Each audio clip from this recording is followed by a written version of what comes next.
Well, everybody, that was just a Marci and Debbie show today, and I had to let loose. I just had to let Marci know I'm not okay, and I just want to let everybody know it's okay to not be okay, especially in this moment. There is a freaking war going on, and if everyone's not feeling it, you should. Like, you should be paying attention to what's going on right now because it's big. And so I'm grateful.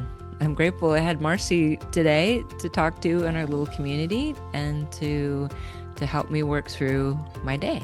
It's good. And we have to look at the hard stuff. We have to take time for ourselves. We have to find our community and come together. We're not alone. We don't operate alone. We're human. And so we get mad and we get scared, and we get anxious and we get sad. There's grief. There's real grief in waking up to a country that is not working right now. And so there's grief, but then we grieve and we move forward. We're going to have a nice tool for you at the end today, but have the conversation, look at what's going on, be awake and aware, and take care of yourself. That's how we do it. That's how we do it. We're parents. And find some community and find some family. That's super helpful. The world is a lot right now. Are you feeling it? We all need new tools to help us walk through the chaos with grace, ease, and compassion for each other and for ourselves. In this podcast, you'll hear from parents, educators, and other experts who can bring perspective to the monumental job of parenting. It's time to level up and be warriors for our kids and our communities. This is the Warrior Parent Podcast. I'm Marci Mitchell. And I'm Debbie DiManno. As parents, we understand that it really does take a village to raise our kids. We hope that this podcast serves to create and support that community for you. Join us as we discuss and practice our core tools, which are proven mind-body techniques that can be used by anyone to improve your life on a daily basis. Welcome back to the Warrior Parent Podcast. As always, we are grateful that you join us. We have so much things we want to share, so many things to talk about. And so today is just me and Debbie talking about what's going on in the world and sharing some of the really difficult things that we find ourselves walking through, that we see other people, friends, family on social media struggling with. And then we will definitely end with some hope, with some tools. So take care of yourself. We're going to talk about some hard stuff, including suicide and war and trauma, but we will close out with some tools to help you stay centered. So here we are. What do you think, Deb? Well, wow. Where do we begin? So for people who maybe just pop in here once in a while, this episode is with regard to the war that has just started in Iran. So unless you're sleeping under a rug, this has all just happened. And I'm furious. I'm sick. I'm angry. And and I'm the queen of tools, like, right? I preach this stuff all the time. And so, of course, I've been watching some social media and I'm hearing all these people just allowing themselves to be angry. People are screaming and they have to have some place to let it out, right? Like we don't and shouldn't, as we know, carry all this stuff around and to pretend that it's okay, because it's not okay. What's going on the planet right now is not okay. It hasn't been okay. For those of us in America, I'm embarrassed to say that right now. I'm just going to be straight up. I'm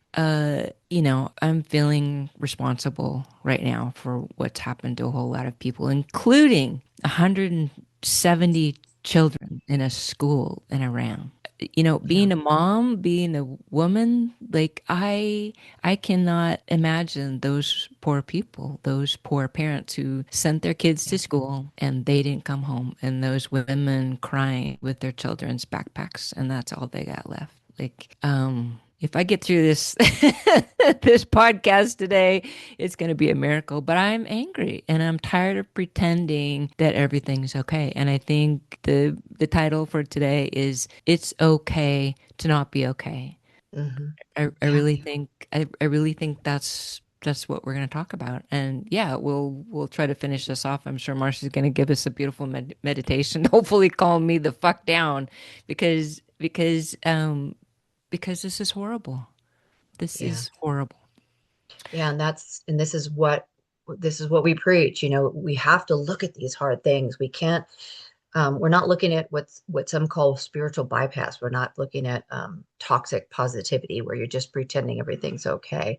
What we're talking about is looking at the dark stuff, looking at the trauma, the there's a karmic debt that goes with this kind of thing that we're all paying. When you go out and you put hate and death and profits over people, and you kill children, women, men, defenseless people, civilians, soldiers, anyone, when you take the life of another human being, um, there is a karmic debt that is hard. And when your country takes the lives of lots of human beings, or whether it's murdering them with giant bombs dropping from the sky, or starving them because you've taken the aid away, or allowing genocide to occur, or encouraging genocide, or any of these systems that don't support human beings, there is a cosmic Yeah.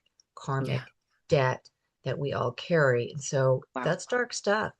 Yeah, I love those terms because that's what it feels like. Yeah. It feels like, I think, so many people, of course, Veterans Month in November, we talk to all the veterans, and you are a veteran and your husband is a veteran, and I've wrote a book with a veteran, and so much of what we understand is like people think about the physical things, the limb loss, and the the death toll, right? Which is Right.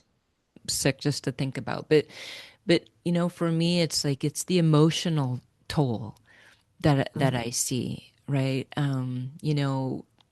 People may not know this, but Gary Ferguson, who was a really good friend of ours, I spent almost 2 years with the ghostwriter telling his story of Vietnam, and it nearly took him down, and nearly took me down with him, and I wasn't there, right? But Yeah. for me to now have been so close to war, it is a completely different, it's a different trigger for me. It actually is a trigger for me. I felt like Mhm. emotionally that toll sits with me now too. Yeah. So I think, as I was thinking Hmm. about this, trauma is a big thing for me, and we know so much now about the long-term effects and toll of trauma. Me, for myself, who's never been in war, but I went out to the VA website, and I was trying to find some statistics on long-term emotional toll. And basically they've wrapped it up nicely and said, "Oh, there's really not any long-term emotional toll." And we both know that's a bunch of bullshit. That's a Yeah. bunch of bullshit. If that This, were true, the suicidal rates for veterans would not be yeah, double and talk about sometimes talk about more. that. What are the suicide rates right now? Yeah, in general, male veterans are at least generally considered to be two times the risk of civilians or people who do not serve. And I was also seeing statistics that about female veterans being 93% more likely to attempt or complete suicide than non-veterans. That one, I got to say, that kind of shocked me. Yeah, because, in addition to the usual trauma, you've also got sexual assault, Yeah, which, is it's is huge. It's huge. huge problem in the military, Yeah. and not always, well, often not handled well, not seen, not believed. And there's a whole other piece there when you're active duty military, about everything's so tight. There's that fear that you're not only not going to be believed, but it's going to hurt your career. It's going to Yes. ostracize you. It's going to cause more pain, because if you don't have that support in your leadership chain and you don't have the accountability, that's a scary place to be. And Yeah. sometimes that's the situation. Yeah. So yeah, those rates are they're a travesty. It's a fact of that kind of violence, up close and personal. And another thing I want to say about that is, who is it? who, we've got men in suits who are starting wars, but who is the real toll? Who are the people on the ground, the soldiers, the sailors, the airmen, Yeah. the Marines, Coast Guard personnel who are in these situations that are violent, traumatic, and also really just challenging. Like, you're not sleeping in a bed maybe, or you're in the heat or the cold or the it is a very difficult life already being a soldier and or sailor or military person. I always say soldier because I was in the army, but sailors, airmen, Marines, all of them. Yeah. And you have a lot of things you give up, and in war it's that much worse. And then add the trauma, add the Well, and even well, they're seeing this trauma with drone pilots, because we know some of them aren't, maybe the war's not the same as it used to be, but yeah. still, if you're killing someone with a drone and you're sitting in an office somewhere, or some sort of setup maybe close to the location, that you're still having that trauma, karmic debt in that trauma occurring. Well, and then the let's talk about the environmental effects of the Mhm. planet Earth, right? That Yeah, we're all breathing that air, or those people who are getting bombed, the air they're breathing, the water they're trying to drink, the infrastructure that they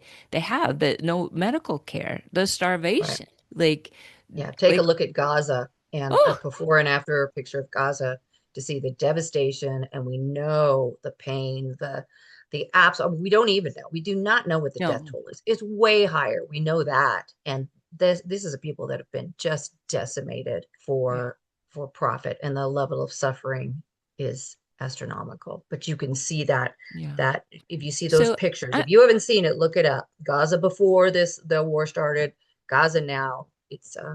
unconscionable. This is like probably out there for most people, but I think about you and your husband, and I think about, people that we know who now have kids in the military. And Mm, I think about myself as a mom. And, my son's a pilot. I've talked about that a lot. And, his dad was dead set on him being in the military. And I absolutely would not allow it. I'll work harder. I'll kill myself to make sure I have enough money to get him through pilot school, but he's not going in the military.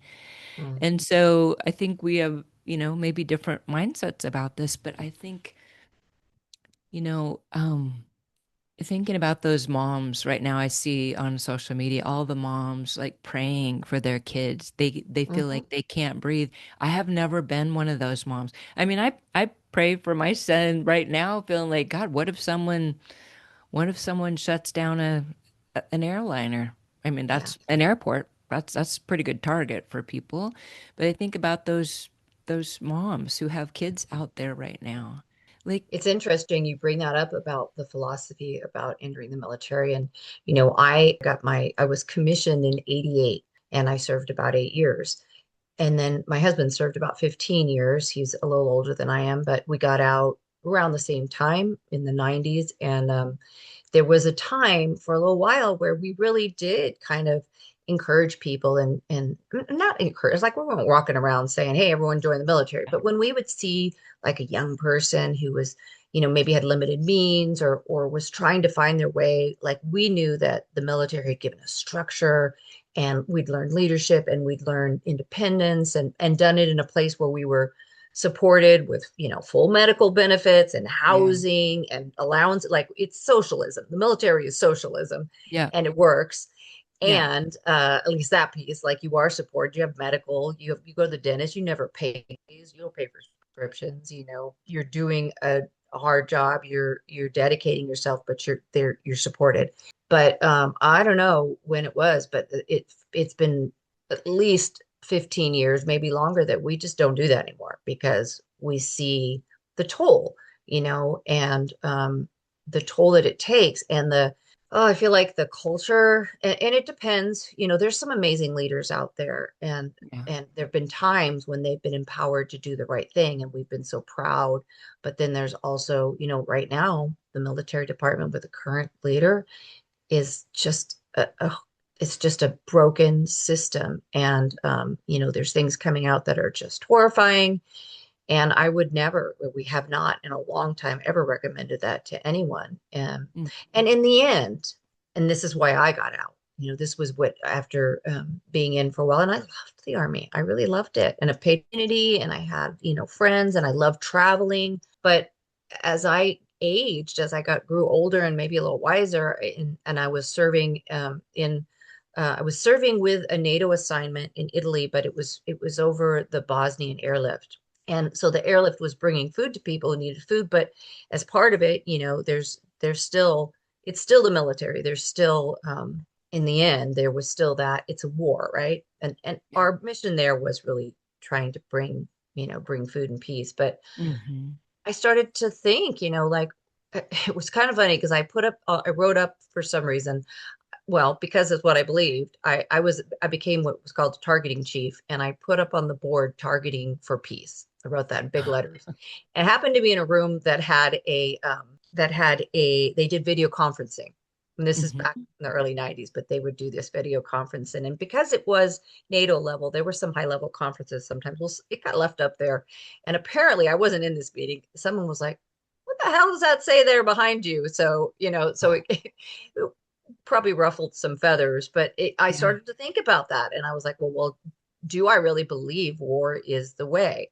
And Hmm. I don't now. I never could, and so I that's where I started to really struggle with staying in, because the military can do a lot of good too. There can be Yeah. building, and there can be helping people, and there's engineers, and so in any case, for me, it came down to that. Well, war, like Yeah. why am I in this organization that the ultimate goal, even though I didn't go to war, I was in during the Cold War, I was in, but the ultimate goal is training for war, Yeah. training Well, to so that's sort of what I'm getting to. So call me delusional, but and probably never in my lifetime will I see it. But imagine a world where there was no such thing, where yeah, we didn't have to have a military. We didn't have to spend every $1 trillion that we make on bombing and blowing up people. yeah. How does that occur? Would that happen in our children's lifetime? Probably not. Couldn't Hard to It's imagine. hard to believe that we're still here in the 21st century. It's not because it works. Everyone knows war doesn't work, Yeah. but it's profitable. And that's Yes. kind of what it comes down to. It's profitable, and it's never long term. It's always like as less safe long term. And here I go again, but it all comes back to patriarchy, because this is how a patriarchal system works. It's power over. It's I get mine, and there's only so much. We're all going to get ours, and if I get it, that means you can't have it. And if I'm successful, you have to be unsuccessful, and it's this zero sum kind of game, and it doesn't have to be that way. Yeah. And, I've been talking to other people more and more about matriarchy.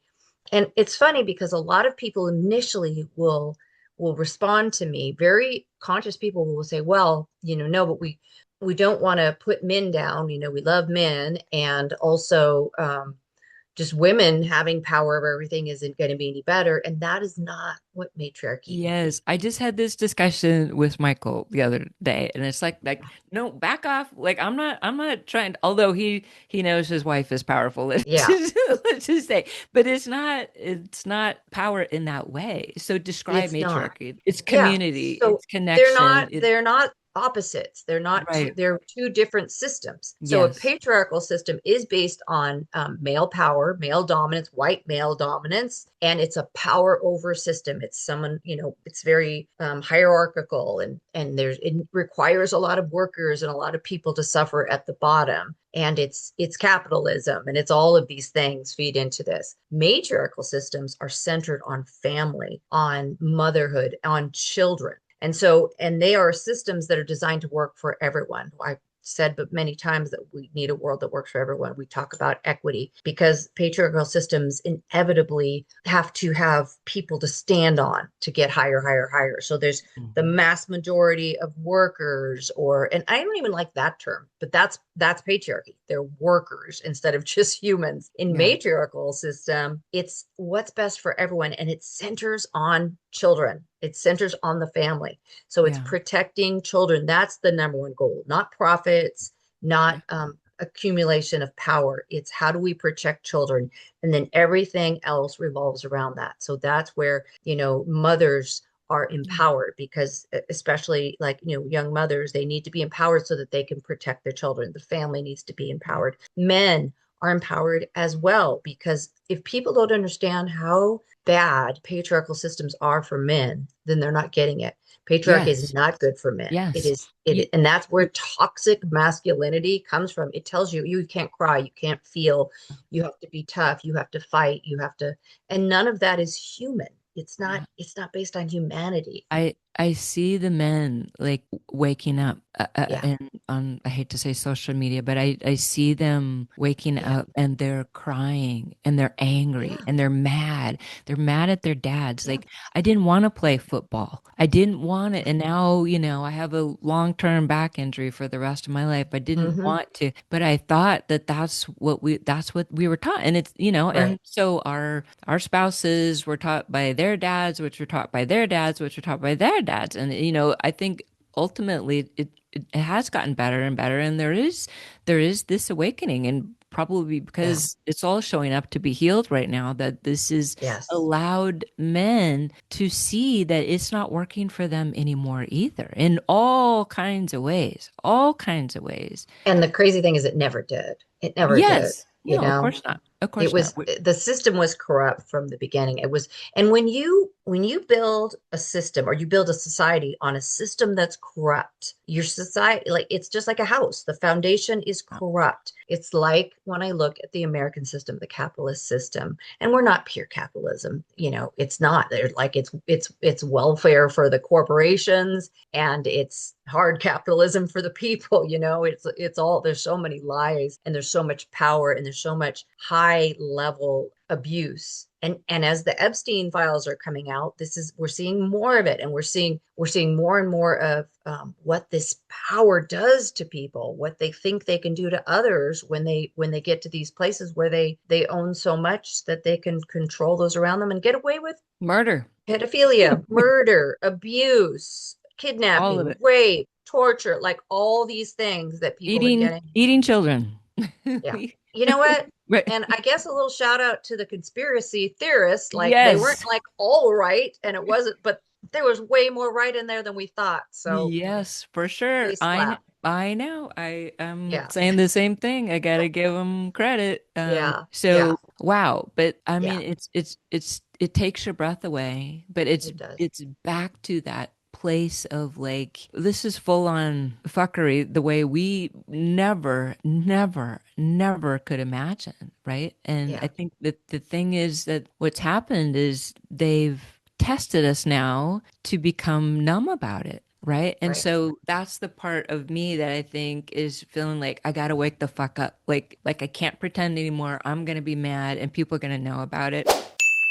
Hey, it's Marci from the Warrior Parent Podcast. I just wanted to share with you that we have some changes coming up. We are shifting from doing our podcast every Thursday, as we have for the past 2.5 years. We're moving as of February to a every other week format. And that's because we are working on our first book, which is a big lift and we love doing it, but we just have a limited amount of bandwidth and we are trying to take care of ourselves and our sanity. So you're going to see us every 2 weeks, every other Thursday for the Warrior Parent Podcast. And then stay tuned for our new book, which will be coming out sometime in the future. These are such challenging times. We're happy to share them with you, to walk through some of the things that you are walking through as a parent, as a human, as a woman, as a man, going through all of the things emotionally and sometimes physically, and just trying to walk with our heads held high, with our vision, our values at forefront, and staying awake and aware and doing what's ours to do. So keep joining us, and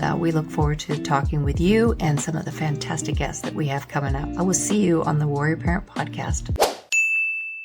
I was Mm-hmm. telling you, I was out with a girlfriend the other day for lunch, and we're in this kind of quiet little restaurant. And we, of course, start talking about the Epstein files and what I know, what she knows, and everyone's trying to one up what each other knows. And she starts getting loud, and the people in the restaurant are kind of looking around. She's like, "I don't care. I don't care. They need to know."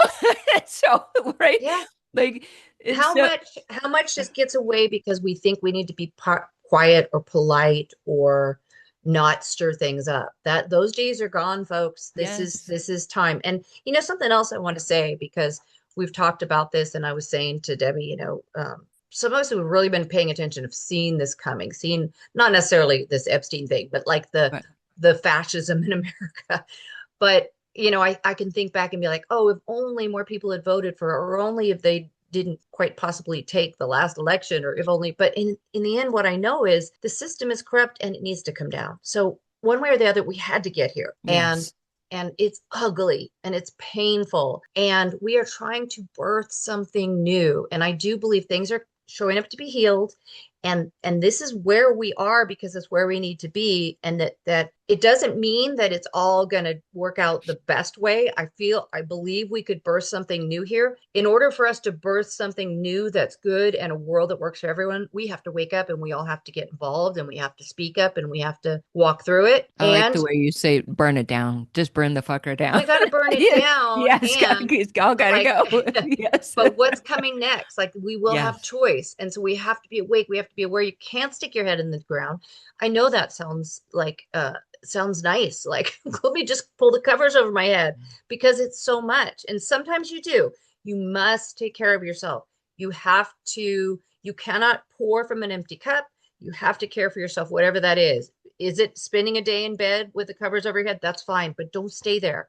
You got to get Yeah. back up. You got to take care of yourself. You got to take care of your family, but you've got to be awake. You've got to be aware. You've got to be speaking up. And it's scary right now. We're seeing that the administration is going to be targeting people who are speaking up. Well, That's not it, when you get quiet, though, look what folks. happened in Minnesota. Like two people who barely spoke Yes. up are dead, right? So, And yeah.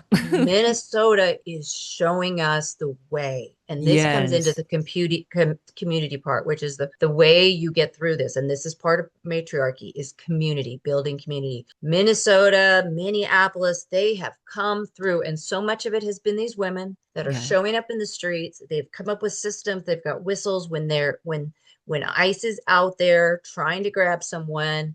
They are all showing up with whistles, with noise, and saying, no, we protect our neighbors.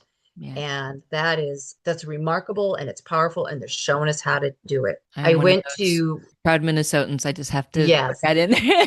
yes, I claim Debbie's, California as my home, but I was born and raised there, and you got to be tough to live there because it's fucking for cold. sure, for It's sure. fucking And cold. yeah, So, it's just been beautiful. I went yeah. to a event on Sunday. It's called Singing for the Resistance, I think is what they're called. And it comes from what they did in Minnesota. They Mm. went out and they were singing. I don't know if you saw some of Oh, I those saw it. I videos. saw it. Yes, it is. They made me cry. They were so beautiful. So women out there leading, and it's everyone, but the women are leading, and that's part of matriarchy. It's time for the women to step in. And if it doesn't mean there's no room for men, men need to step in too and be support. But men have been leading in a patriarchal system for thousands of years. Time to try something new because this ain't working. So what they did was they were out, they were teaching songs, and they were singing these songs of unity, of commitment. And when you're, the visual, when the administration is saying these are terrorists, and then you see a bunch of people singing, Yes. peacefully singing about love and neighborhood and community and standing up. It's not soft and squishy bullshit. It's love, and it's community, and it's strong. It's stronger than anything else because it's real.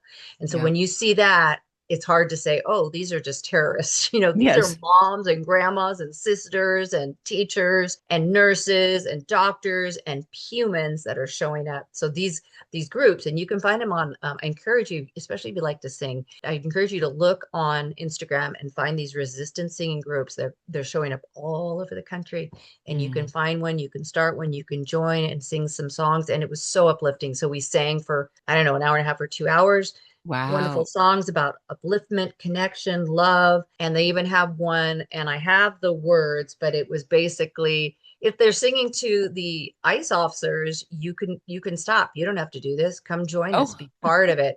And yes. it's pretty awesome. So Yeah. so that's the other piece we need now is community. Let's talk about that. Like Marcy and I were going back and forth on, oh, like let's talk about a tool or what are we using to keep ourselves balanced today. I'm dysregulated. I'm be straight up. I haven't been Yeah. outside enough. But for me, it feels like community. And Marcy does this better than anyone I know. And she basically runs a spiritual group. And I know you have meetings like, once a week and bringing people in just to Yeah. vent. Just to be able to Yeah. talk and then show up for some healing, right? Like Yeah. that's so powerful. Yeah. So How my spiritual community is called the Amani Center. It's in Cameron Park. It's a spiritual community. We're a 501c, and we have a Sunday experience, which is like Sunday church, if you will. And there's a speaker and there's music and there's upliftment, and we do meditation and we talk about how to walk through these times. And it's so important. And I almost never miss a Sunday because that lifts me and those people lift me and we lift each other when we do other things too. And one of the things we started last year because people needed it. They were dysregulated. They were frightened. I kept hearing people say, "Oh my God, I don't know. What are we going to do? What's happening?" So we started an 11:11 group, meaning that we meet at 11:11, which is just a kind of a magical time, those numbers. And we meet every Thursday and anyone can come. And what it's kind of turned into is almost like a group therapy session. And there's Mhm. usually at least 5 of us, sometimes 12, but we sit together and we sit on this in this little couch area from this couch that Debbie donated to the center. So it's comfortable. It feels like someone's living room. And we start always with a centering meditation, affirmative prayer, just something that brings you to this place where you are centered, where you remember your connection to whatever your higher power is, whatever that energy is that breathes you and makes you. And you could call it God, and you can call it Allah, and you can call it Jesus, and you can call it nature or peace or love or science or the universe, whatever. The word doesn't matter. It's this divine energy that is flowing in as and through. And so we start there so that we can calm, and then we share and we talk. And Debbie might come in that week and say, "I am so mad about war," or "I am so frightened for my kids," or and we talk through that, and then we bring it back to center. We bring it back to believing that something higher is unfolding, something better, and everybody gets to share and they get to rant and they get to talk about their fears. But I have so noticed, because I'm almost always there, I've so noticed within several individuals a calming. They're still Mhm. mad, they're still anxious, but they're handling it better because they are centered. And that's so key. That's what Debbie and I talk about all Yeah. the time, bringing That- yourself to the place that you choose mindfully, not just reacting in a crazy way. Although sometimes that happens, and that's okay too. Yes. Don't beat Yep. yourself up. Gotta It's let it okay. go. You gotta That let it is go. That's part human. of it. Yes. It's human. Yes. And the Yeah. more we start to notice it, you're noticing it. You're like, awareness is first step. Always, always, always. You're like, whoa, I really freaked out at that grocery person or at the TV. Why was I yelling at the TV or whatever? And then you take a breath and you say, okay, why? You get curious. Well, why was I yelling? Well, because they're talking about sending people, our youth to another country to bomb the hell out of it. And they killed a bunch of schoolgirls or whatever. So you get curious and then you say, that's why that's upsetting. And maybe you go deeper. Well, why is that triggering me for something that happened to me? Or is that outside of my values? Absolutely. And then you look at it and you understand it and you process it. You got to process the darkness and the grief and the pain, and then find what's mine to do here. Like, I've looked at it, I know it's outside my values, it's very upsetting. What can I do? And that doesn't mean, how do I solve this problem? I'm going to stop Yes. them from bombing, because that's Yes. big. That's a big May one. Yeah, it could be just getting through the day. Yeah.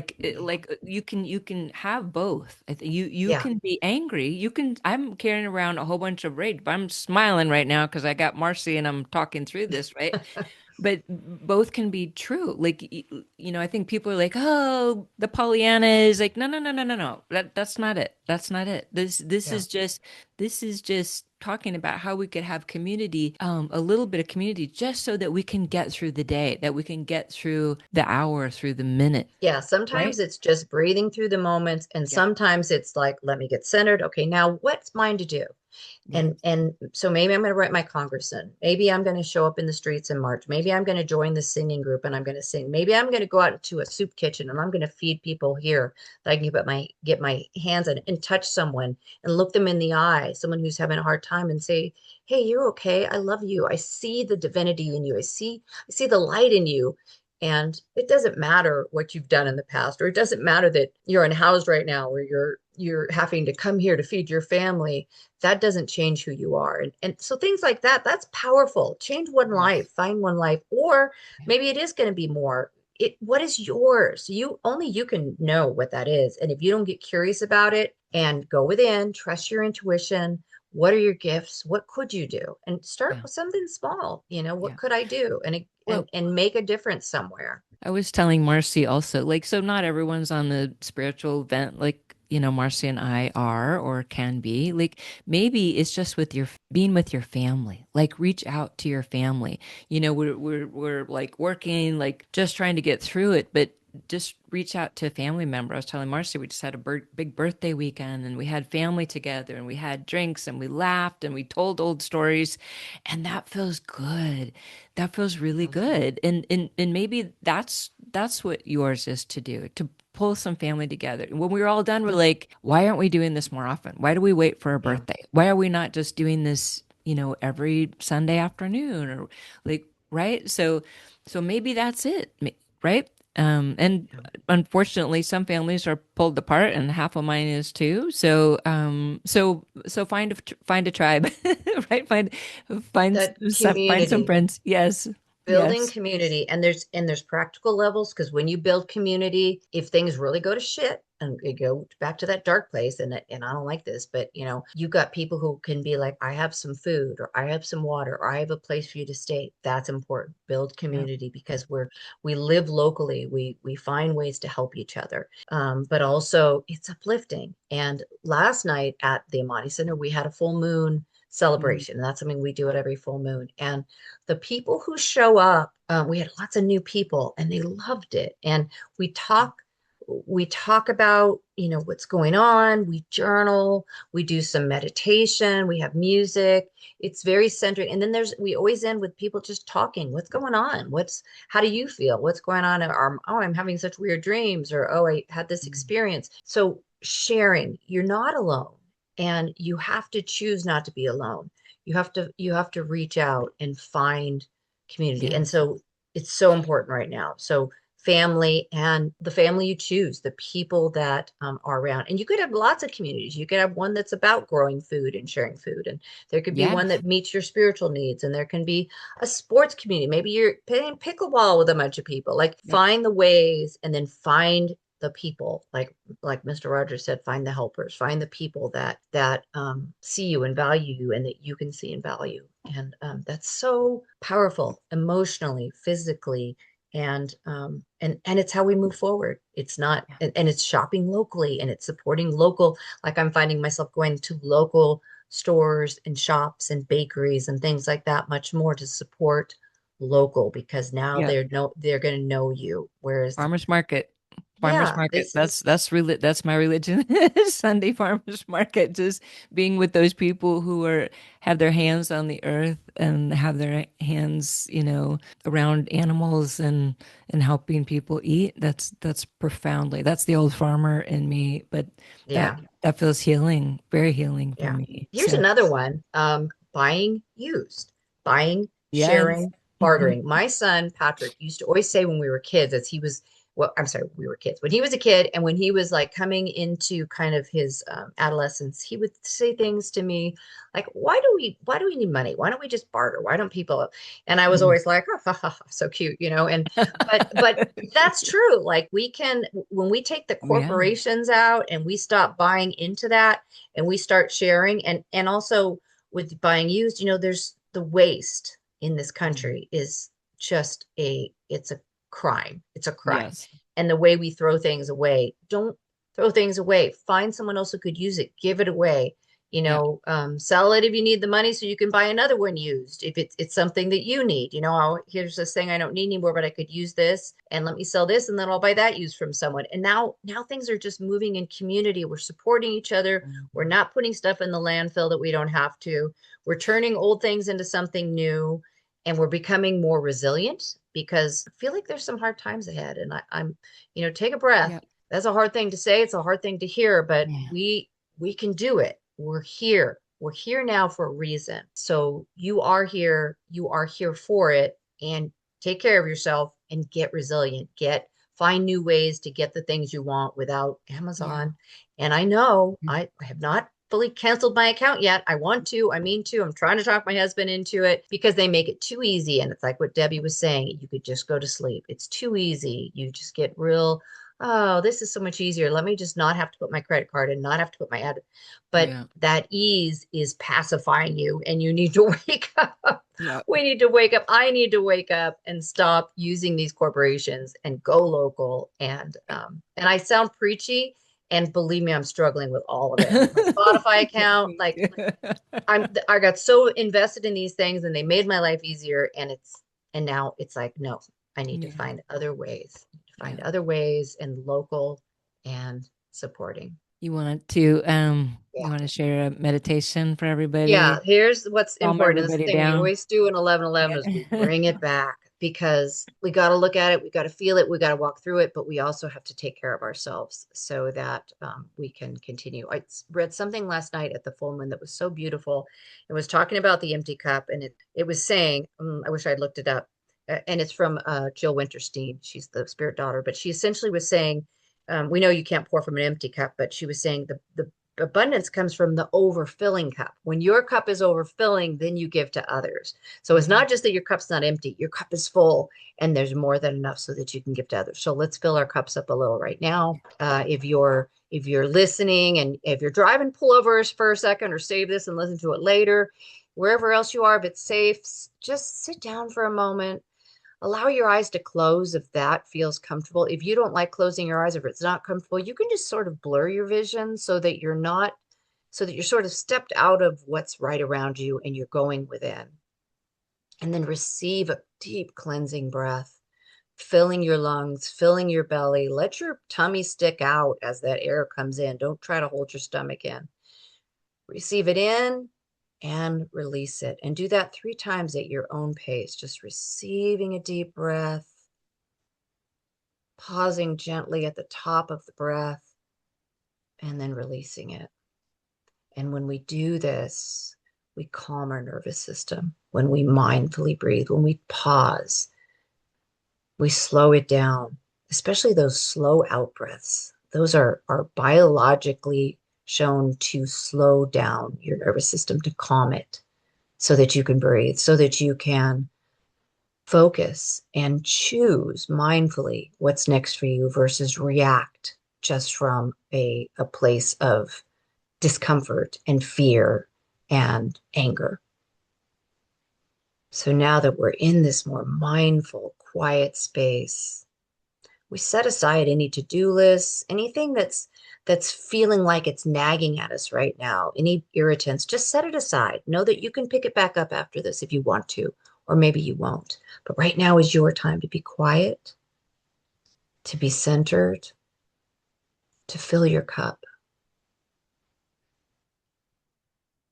And this is a place where you can just stay as long as you want, just breathing, staying open. And when things pop into your head, because that's what will happen, that's how our brain works, you could just visually see yourself putting it down. I'll look at that later. I'll think about that later. Sometimes I think about a river flowing in front of me. And when something pops in, I put it into the water like a leaf and let it flow away. And so just come to this place whenever you need to center, whenever you need to calm yourself. And I would encourage you to do it every day. I would encourage you to start your day with some time that's in the center of who you are, remembering your values and what matters to you. And I'd encourage you to end your day that way. But I also encourage you to come to this place, even for just a minute, even for just 30 seconds, whenever you feel you need it, whenever you feel that crazy monkey mind, that worry, that anxiety. Receive that breath. If you don't have time for anything else, just receive a deep breath and release it slowly. That right there will change your nervous system. So I'm grateful for you for taking this time to just get quiet. I know that it makes a difference in your life. And when it does, you go out as a calmer, more centered, and mindful person, and that spreads. So I'm knowing that what you've done today is making a difference in your life and those around you. And again, I'm grateful for you. And so now just start to come back. Allow yourself to return to the moment. Again, you can pick up those things that you set down, or you can choose you don't need those right now. And just remember, you can go back there anytime you need to. We are so grateful for this community of our Warrior Parent podcast. We're grateful that you show up, and we're just grateful to be part of it. Thank you, Marci. Thanks, everybody, Thank for listening. Yeah.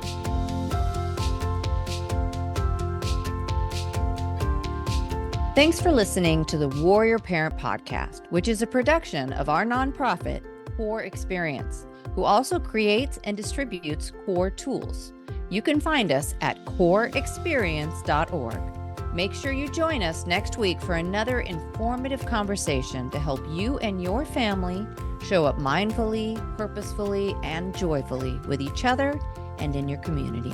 Our Cour Tools platform consists of a number of proven tools and techniques that are designed to reduce stress, anxiety, and overwhelm in spite of what's going on in your world. We want to thank Samuel Hale, LLC, for sponsoring this podcast. Technical and marketing support comes from Inspire Your Brand. Our podcast editor is Justin Beeden. Opinions expressed by guests do not necessarily reflect those of the hosts, the producers, or the financial supporters. I'm Debbie DiManno. And I'm Marci Mitchell. Thanks for listening. If you resonate with the idea of creating a community to help support kids and families, won't you join us by following the podcast and sharing this episode? You can even write a review. It truly does take a village, and we appreciate you.